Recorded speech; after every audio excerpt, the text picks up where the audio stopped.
জুবিন ক্ষেত্ৰত বৃদ্ধি পাইছে চোৰৰ উপদ্ৰৱ বীৰৰ সুযোগ লৈ চোৰে চলাইছে সাফাই অভিযান শ্ৰদ্ধাঞ্জলিৰ বাবে আগবঢ়োৱা অনুৰাগীৰ ধন মোনাত ভৰাই উদ্ধাৰ হোৱাৰ চেষ্টা ইমান নীলাজ আৰু অধাৰ্মিক লোকে এনেকুৱা কৰিব পাৰে শ্ৰদ্ধাঞ্জলিৰ বাবে আগবঢ়োৱা অনুৰাগীৰ ধন মোনাত ভৰাই উদ্ধাৰ হোৱাৰ চেষ্টা কিছুদিন আগতে জুবিনৰ সমাধিত হৈছিল অনুৰাগী আগবঢ়োৱা ধন চুৰ কৰা চোৰটোক আজি ৰাইজে কৰায়ত্ব কৰা চোৰটো বকু ধূপ ধৰাৰ আনোৱাৰ হৈছে চুৰ কৰা সমগ্ৰ দৃশ্য চিচিটিভি বন্ধ চোৰটোক ইতিমধ্যে জুবিন ক্ষেত্ৰৰ পৰা আটক কৰে সোণাপুৰ আৰক্ষীয়ে আটক কৰি থানালৈ লৈ যায় ধৃত আনোৱাৰ হুছেইন আজি 4 দিন মান আগত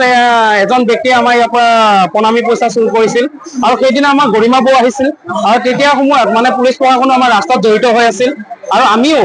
মানে শ্মশানখনত ফুলৰে সজ্জা কৰি আছিলো ফুল সজাই আছিলো সকলোৱে ব্যস্ত হৈ আছিলো আৰু ঠিক তেনে মুহূৰ্ততে এই ব্যক্তিজনে এটা মোনা লৈ আহিছিল আৰু প্ৰণামীৰ পৰা আধা সংখ্যক পইচা মিনিমাম আপোনাৰ 10,000 পৰা 12,000 টকা হ'ব আৰু সেই পইচাখিনি লওঁতে উধাও হৈছিল আৰু ঠিক তেনেতে মই দেখা পাইছিলো আৰু তেতিয়া মোনাটোৰ লগত মই তেওঁক ধৰি পেলাই কন্ট্ৰল ৰুমত লৈ যাই পইচাখিনি ৰিকভাৰী হৈছিল আৰু তাৰপিছত তেখেত মনে মনে তাৰ পৰা আমি যেতিয়া ব্যস্ত হৈ গ'লো আকৌ এপিআৰজনৰ সন্মুখৰ পৰা তেওঁ পলাই পটং দিয়ে আৰু আজি তেওঁ এই তেনে উদ্দেশ্য লৈ আহিছিল আৰু তেখেতক মই কৰায়ত্ব কৰি এতিয়া ইয়ালৈকে আনিছো Next report and 24 Assam